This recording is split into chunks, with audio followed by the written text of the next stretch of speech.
À mon avis, beaucoup trop. J'ai 4 enfants, ils ont un écart d'âge de 13 ans, la plus grande a 25 ans, le plus petit a 12 ans.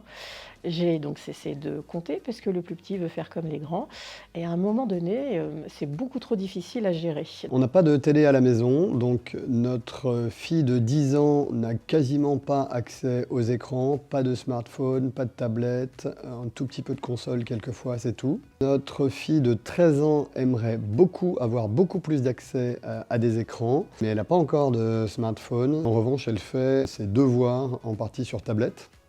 Et notre garçon de 15 ans, lui, il est à l'internat, donc on a peu de contrôle sur son temps de smartphone. Ma fille, elle a 15 mois, donc je ne lui permets pas du tout de regarder d'écran à cet âge-là.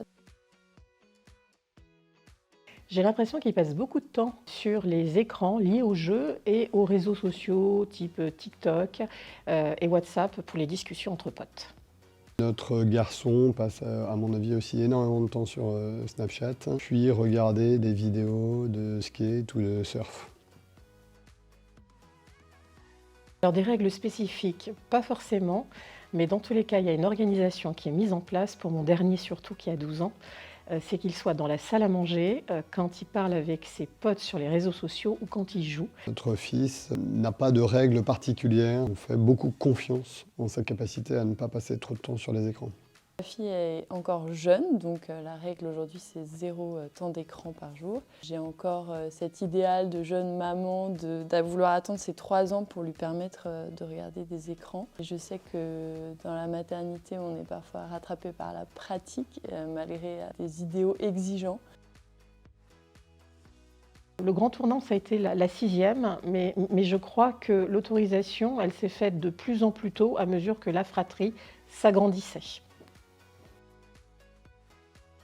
Notre aîné de 15 ans travaille aussi sur ordinateur. Presque tous ses cours sont pris sur ordi. Plutôt oui. Moi, j'ai constaté un renfermement, une agressivité selon les jeux qu'ils utilisent. Et derrière les écrans, il y a beaucoup de choses que les enfants se permettent, qu'ils ne se permettraient pas dans la vie réelle, comme nous adultes en fait. Je crois qu'ils vont être force de proposition pour les détourner des écrans. Je vais plutôt privilégier des activités pour lesquelles ils ont un fort intérêt. Cuisine, les jeux de société, etc., etc. On fait pas mal de jeux de société, on lit beaucoup. Les enfants n'ont pas le temps d'être tentés très fort par les écrans. Alors, je me rappelle que c'est moi qui dois poser un cadre. Je reste ferme tout en expliquant pourquoi je souhaite qu'ils arrêtent. Pour ma part, je pense qu'il ne faut pas diaboliser les écrans parce que même s'ils apportent des côtés négatifs, comme je l'évoquais avant, ils peuvent aussi permettre de développer certaines compétences cognitives et ça permet aussi de créer du lien social. On fait tout pour que ces écrans, effectivement, ne soient pas un refuge pour éviter d'être en relation sociale avec tout le monde.